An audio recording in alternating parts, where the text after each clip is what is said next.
Bonjour, je m'appelle Thierry Oquidam, je suis président et fondateur de Inable France. Inable est une association à but non lucratif qui utilise l'impression 3D pour fabriquer des mains destinées à des enfants qui n'ont pas de doigts.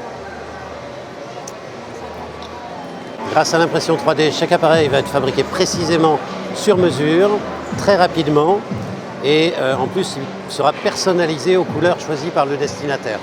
Comme on équipe énormément des enfants, ces appareils sont très low-tech délibérément, il n'y a pas d'électronique, pas de moteur, pas d'électricité, pas besoin de les recharger.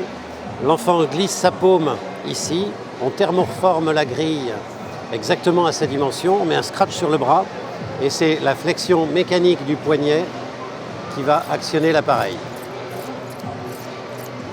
Ces appareils ont du coup un coût de revient très faible, on est à moins de 50 € par appareil en coût matériel et en plus ils sont très faciles à maintenir.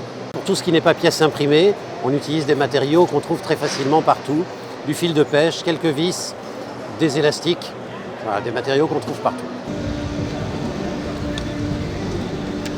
Alors bonjour, je suis Thomas Broussard, maker pour Inable France.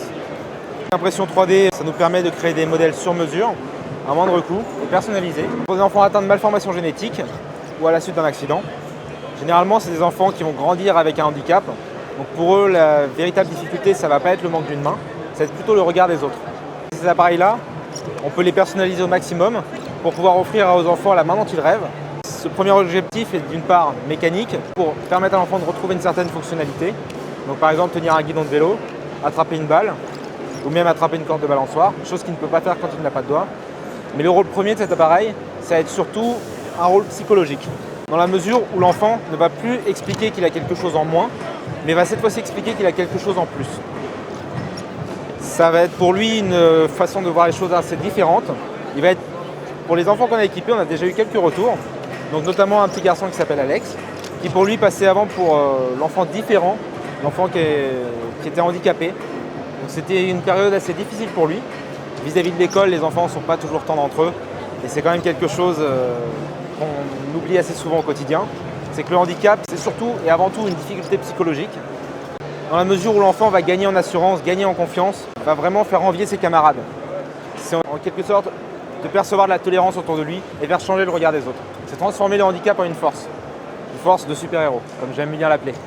L'intérêt, c'est que vraiment les enfants puissent changer leur façon d'être, pouvoir mieux s'intégrer au quotidien, une chose importante dans leur développement, dans leur éducation et dans leur vie de tous les jours, qui les amèneront à plus tard pouvoir aussi donner du temps pour autrui.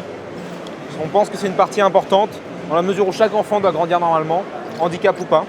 Il ne doit pas y avoir de différence entre eux. Le fait de proposer des solutions alternatives, c'est aussi un soutien pour les enfants mais aussi pour les parents qui sont aussi dans une phase difficile et qu'il faut pouvoir épauler.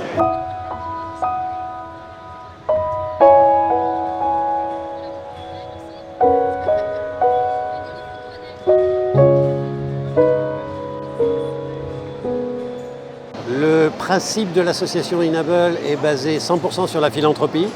Ça veut dire que l'association fédère un réseau de makers sur le territoire. Ces makers ont tous accès à une imprimante 3D et on leur demande d'avoir l'empathie de, une fois de temps en temps, fabriquer un appareil et faire cadeau au destinataire et changer de par le fait un peu la vie d'un enfant. Aujourd'hui, Inable dans le monde, c'est 8500 personnes. Inable en France, c'est 200 personnes. On est une poignée seulement de makers, réellement. Le reste sont des gens qui sont en train de se préparer à devenir makers. On a fabriqué depuis le début de l'année 7 appareils qu'on a offerts à des enfants. On en a 15 en cours de construction et on en a 15 autres encore en file d'attente.